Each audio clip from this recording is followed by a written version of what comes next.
kicker for the Chiefs gets 5 field goals. Marcus Peters, the stalwart cornerback for the Chiefs, gets a 45-yard fumble return touchdown. Chiefs beat the Broncos 29-19. The Steelers, Sunday Night Football in Detroit, in the Motor City. And here's the thing that really baffles me. How does a Lions team that nearly has 500 yards of total offense only musters up 5 field goals?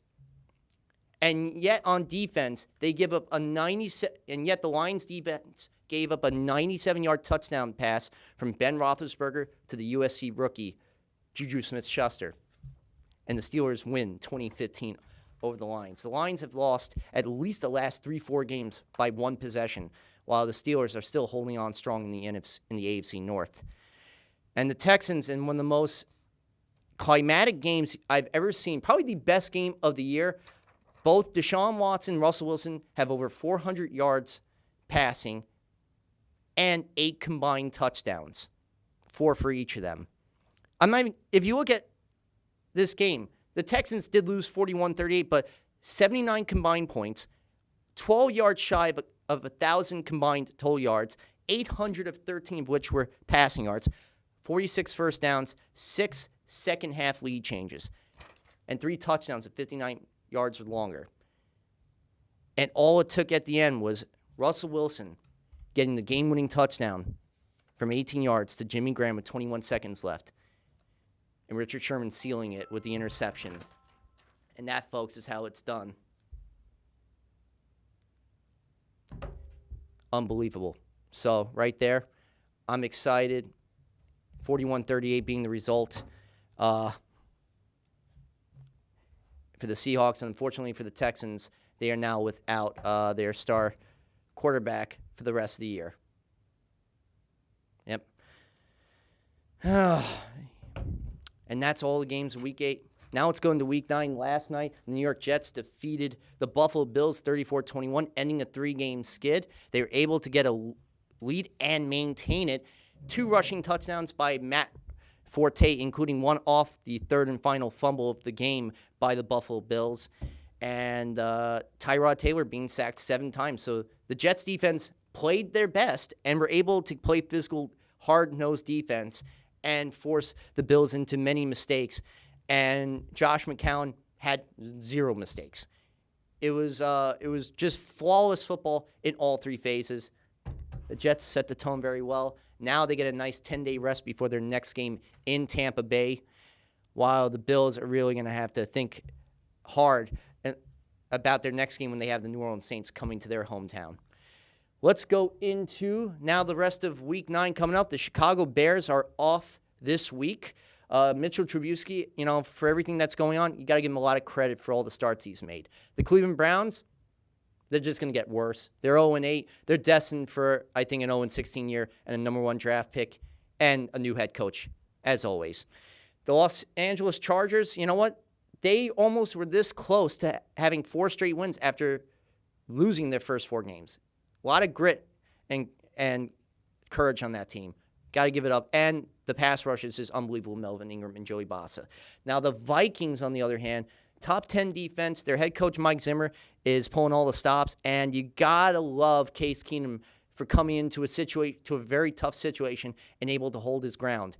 Even for a guy who's a career backup, still, a lot of credit right there for him. And for Jared McKinnon on the ground and Latavius Murray. New England Patriots, stay classy, New England, and keep doing what you're doing always, and that's playing very good football with your quarterback, Tom Brady. At the age of 40, only 1 season in which he was injured. Other than that, the guy has a healthy regimen at home. That's why you seldom see him off the field, with the exception of the 4-game suspension for Deflategate and the 2008 year where he had his ACL injury torn. And that Patriots team is just firing on all cylinders. Speaking of a similar team like that, the the Pittsburgh Steelers are just playing phenomenal. And you got to love the distribution. Martavis Bryant needs to learn maturity, that's for sure. And as I mentioned, the Jets and the Bills. Now let's go into the other games, starting with the New York Giants off their bye week at home against the LA Rams. also off their bye week from that 33-0 thrashing in London, England over the Arizona Cardinals, while the Giants are overcoming that 24-7 loss to the Seattle Seahawks.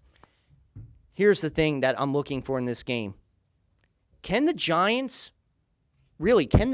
actually do anything offensively at all? Can they run the ball? No, they can't, because the offensive line can't plug up enough holes for the running backs to make a difference. They're one of the worst rushing. They're 23rd in the league in terms of rushing yards. 87 they average a game. That's abysmal numbers.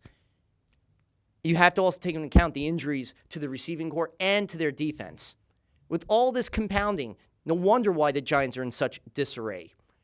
I do not see them beating a Rams team that is able to score points in bunches, win in all three phases, and a team that really switched themselves from a 4-3 to a base 3-4.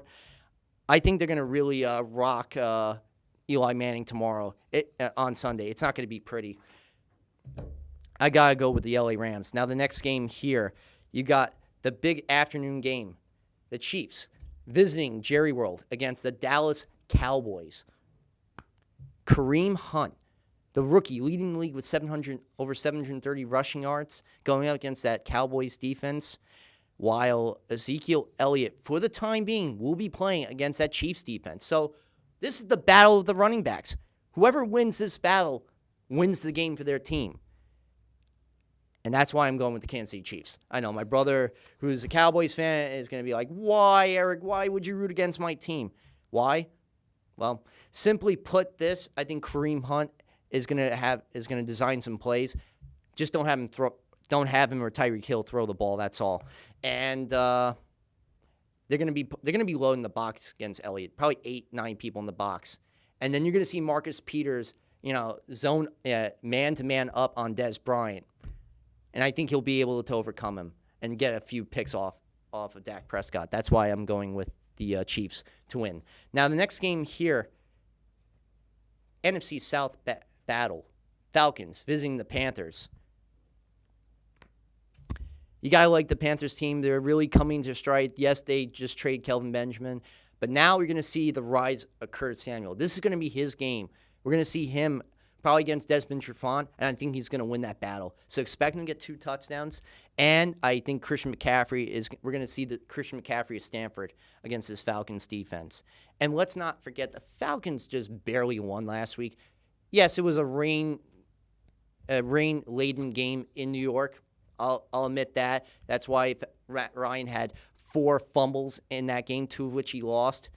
But still, they've lost games by just a few points or won by just a few. Either way, I don't see them winning this game. I think they're going to make some mistakes in this one. I'm going with the Panthers. Now, the Redskins, Broncos, Seahawks, visiting the Emerald City. Yeah, I'm not even going to discuss too long this game. I'm going to Seattle Seahawks. The way they played this past week against the Houston Texans with that resiliency, and now with Dwayne Brown added to that offensive line, you're going to see a lot of air raid passes from Russell Wilson to Paul Richardson and Doug Baldwin. You're going to see plenty of Eddie Lacy this week running up the gut on that Redskins defense. And let's not forget, the injuries that the Redskins have in that offense line is going to be too much for them to overcome against Seattle's D. That's why I got the Seahawks winning. Now, next one right here. You got the Denver Broncos visiting the city of brotherly love. That's right, the Philadelphia Eagles. The 7-1 Eagles. And those Eagles are going to keep on rocking with Carson Wentz on the air. And now with Jay Ajayi, he's going to be put in a lot of different third down situations. Look out for that. And Zach Ertz, against that so-called no-fly zone defense, he's going to be flying for 2 touchdowns. That's why I got the Eagles winning this one. Now, the Buccaneers playing the New Orleans Saints in the Big Easy. Tom Brady right now is having an unreal season. They have a defense that only gives up 344.7 yards a game and 20.7 points a game. That's improved in these last 5 weeks. They got a The unfortunate thing about this offense, though, they have turned the ball over in the last few weeks as opposed to the first 4 weeks of the season. I think they'll correct those mistakes, especially Mark Ingram. He knows this week not to fumble the ball twice and give any team a chance, including let alone the Tampa Bay Buccaneers. And the Buccaneers right now are in desperation mode. They need this victory in the worst way for Jameis Winston and company, but they're not going to get it in New Orleans. I think what's going to take place in this game is plenty of Alvin Kamara plays. I would say to the tune of 140 total yards for him. So for you fantasy folks out there that have Alvin Kamara, you got a big week coming up for you. Now, the Bengals, Jaguars, right here in Jacksonville, the home of the 2 infinity pools at each side of the stadium, which, honestly, I would love to go to a game in Jacksonville. Just to be in my bathing suit and have a beer and watch the game and enjoy myself. I think any person would love that. Yes, it's a little quirky, but I think it's fun. But it's not just that I like about Jacksonville this year. They are a watchable team. They're not a joke anymore. They truly are playing better than I've seen in years past. I like the running game is actually improved. The run defense still needs a lot of work, but overall, the defense is pressuring the quarterback like I've never seen. You got Calais Campbell, who they acquired in the offseason, with 10 sacks leading the team, and Ngakoue with 6 sacks. Right there alone, those two combined with 16 sacks, and with that offense playing with Blake Bortles making mistake-free the last time when they were in Indianapolis, if he can do the same thing against Cincinnati, which I think he will because he knows his job is on the line, I got the Jaguars taking this game. Next game coming up right here, the Detroit Lions, Monday night at Lambeau against the Green Bay Packers. Yeah, those cheeseheads are needing a victory in the worst way in the post-Aaron Rodgers era with Brett Hundley under center. Aaron Jones, the other Aaron Jones, the rookie running back, did have a good performance in their 26-17 loss to the New Orleans Saints. Other than that, Brett Hundley was abysmal. 87 yards. You can do a hell of a lot better than that, and you have to if you want to beat this desperate Detroit Lions team. So both teams, desperation mode, needing a victory this week, especially to keep their faint playoff hopes alive. I got the Lions in a huge upset Monday night. 2 touchdowns you're going to see from Theo Riddick. I got the Lions. Now, this is sad for a Sunday. Well, I know it's not nice to say sad for a Sunday night game, but Raiders, Dolphins, Sunday night football. And I never thought I would even say that. This was supposed to be 2 teams that were in the mix in both the wild card situation in the AFC and their respective divisions in the East for the Dolphins and the West for the Raiders. But neither teams are. This is probably the biggest game for both teams. This win could either make or break their season. Again, the Raiders have lost 5 of their last 6, while the Dolphins were humiliated in Baltimore.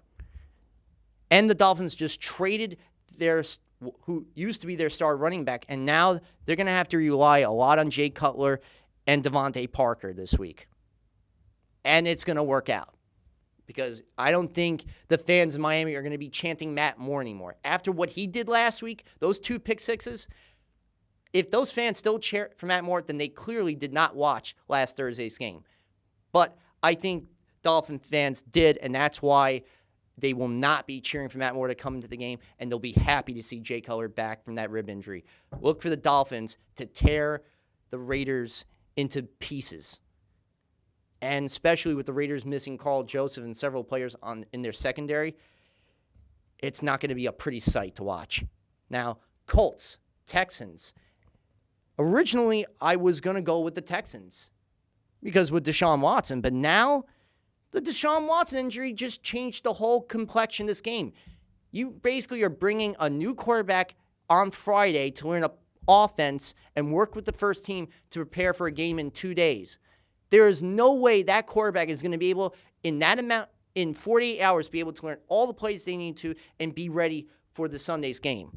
They're going to have to really simplify the playbook, and which really is terrible because what I liked about this Texans team with Deshaun Watson. He was able to make the big throws to Will Fuller, was contributing a lot this year, and to DeAndre Hopkins.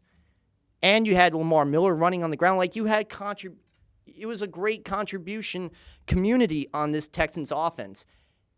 Now with Deshaun Watson on the shelf for the rest of the year, this Texans team I think is headed. It could be headed for disaster. It may not with Savage. Let's just hope that he doesn't play the same way he did week 1 in that pitiful match against the Jaguars, in which he was sacked 6 times and had a few turnovers. But this week,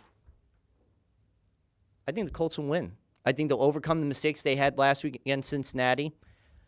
The offensive line, I think, will do a better job in pass protection. And here's the thing. You don't have to worry about J.J. Watt or Whitney Merciless. They're not playing for the rest of the year. It's sad for this Texans defense that those 2 individuals are not playing. But that's a plus for the Colts defense right there.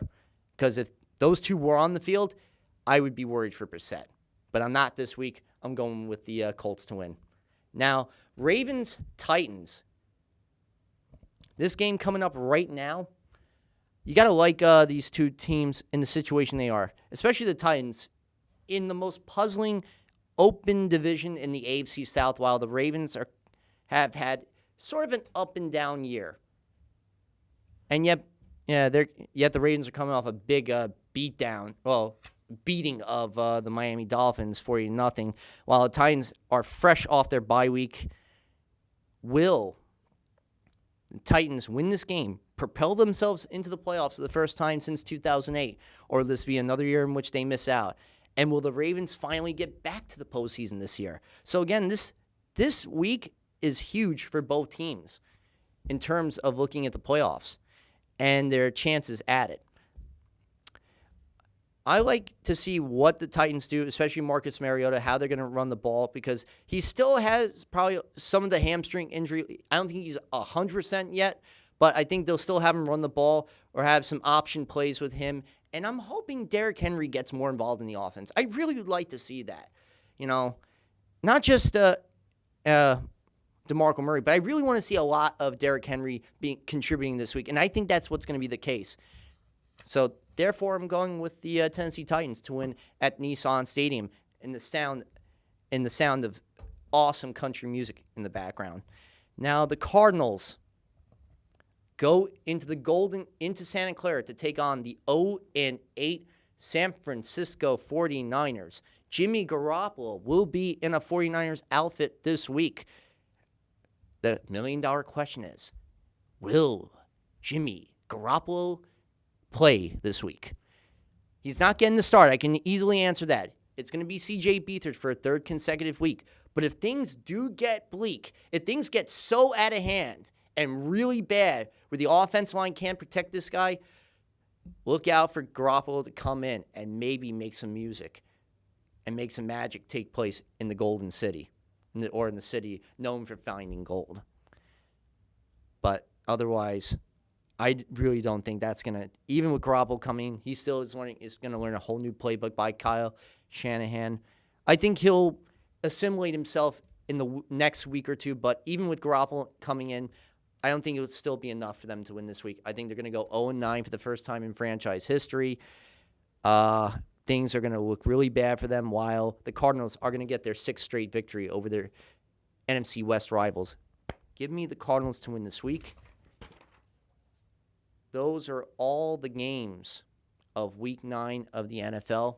The game that I am looking most forward to this week, of course, Kansas City and Dallas, without a doubt. I think probably the absolute best game of the week. And not just the matchup I mentioned earlier with Marcus Peters and Des Bryant, but I want to see what the linebackers for the Chiefs do against, say, Cole Beasley. He's really been he's not been heard from this year. I want to see what takes place with him this week. And if the Cowboys special teams can make some plays like they did last week against the Redskins, that's going to, those things alone. But for the Chiefs right there, Alex Smith is having a flawless season. Not many, if any, turnovers. Over 2,000 yards. He's having what is also an MVP season. So who could be the MVP? Carson Wentz or Alex Smith? Well, it remains to be seen. And I think Kareem Hunt's going to win the AFC Rookie of the Year right now. The NFC is still, to me, up in the air. And the Defensive Player of the Year, Calais Campbell should be in the conversation for AFC Defensive Player of the Year, what he's doing for Jacksonville, for sure.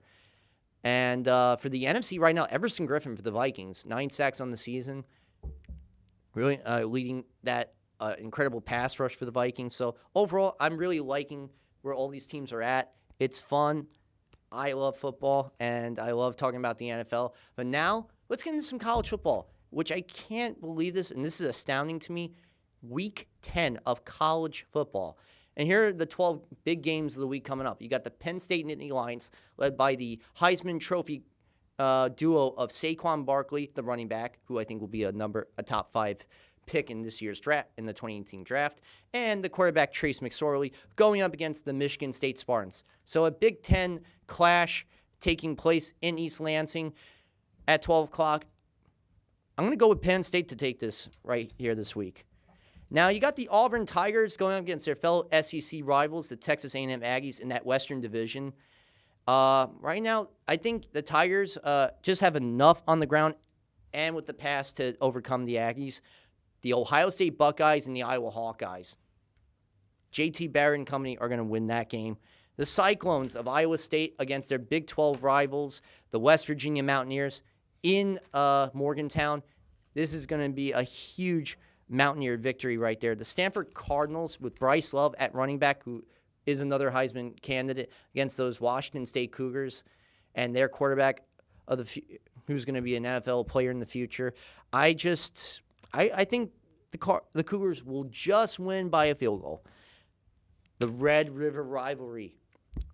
Baker Mayfield and the Oklahoma Sooners going to Stillwater to take on the Oklahoma State Cowboys in a 4 o'clock clash on Fox Sports 1. Usually this game is reserved for the first Saturday in December. The fact that the NCAA and the Big 12 are scheduling this game for the first week in November is truly telling. And, well, this year the Big 12 is going to be instituting the playoffs. So it's going to have a Big 12 championship like some of the other power conferences. And I really like this matchup. 2 of the top 15 ranked teams. The Sooners and the Cowboys need this victory. So the bowl committee, college football playoff committee puts them in the conversation for that elusive Big 12 spot. I like Mason Rudolph. Just slightly over Baker Mayfield. By the way, Mayfield will probably be a Heisman candidate. The Texas Longhorns taking on the TCU Horned Frogs. What a season for TCU already, and it's going to keep continuing to be amazing at 7:15. I got the Horned Frogs winning this one. The Central Florida Knights, undefeated in the All-American Conference, going up against the SMU Mustangs. First time they've been at 6-0, make it 7-0. I got them winning this one. And then the Golden Gophers of Minnesota going into Ann Arbor to take on the Michigan Wolverines in the Big House, 7:30 on Fox. Of course, you got to go for the Michigan Wolverines. Yes, they've had some stumbles along the way this season, especially in the Michigan State game, but look out for them to correct some of those mistakes. Then the big one, LSU, Alabama, tradition, first week in November in Kenny Bryant Stadium in Tuscaloosa, Alabama. Ed Orgeron has really done a great job leading the squad to where they are and with their quarterbacks that they have. And then you got the Crimson Tide, of course, too, who are running on the ground very well, who have an outstanding quarterback and the defense that's always bringing out good numbers and reducing teams to 10 points or less in certain games. So I got the Crimson Tide winning this. Then the big match on ABC, Virginia Tech Hokies, Miami Hurricanes, 8 o'clock, ABC. Undefeated Hurricanes. Mark Richt really doing a great job with this team, and it's gonna keep going on. I got the Hurricanes in this one. The Wildcats of Arizona, USC Trojans, in a Pac-12 collision, 10:45 on ESPN. Whew. Sam Darnold is really making his case for the NFL teams, and I think he's going to have a 4-touchdown performance. Look out for him to be big in that game. I got the Trojans, the Wildcats. Well, folks, for now, it's going to be me at the helm doing the Blitz Zone, but I am looking for a new co-host. If you're interested in joining me every Friday from 7 to 8, or on certain Fridays, let me know. Hit me up on my email account, which is erredstorm816@aol.com. That's erredstorm816@aol.com, or my Facebook page under my name, Eric Rosen, at Twitter, which is at Eric's View, and my Instagram. So definitely, if you want to be on this show and you want to talk football with me every week or every other Friday, whatever you're able to work your schedule out, please let me know and join me, because believe me, this is a whole new era for our show. New things we're going to be tinkering with and experimenting with, but it's going to be fun. And I love talking football. So for all the hardworking men and women at CTV, for Mr. Kenny Graham behind the booth, who always does a great job, and for yours truly, Eric Rosen, this has been another episode of the Blitz Zone. Good night, and peace and love, Staten Island.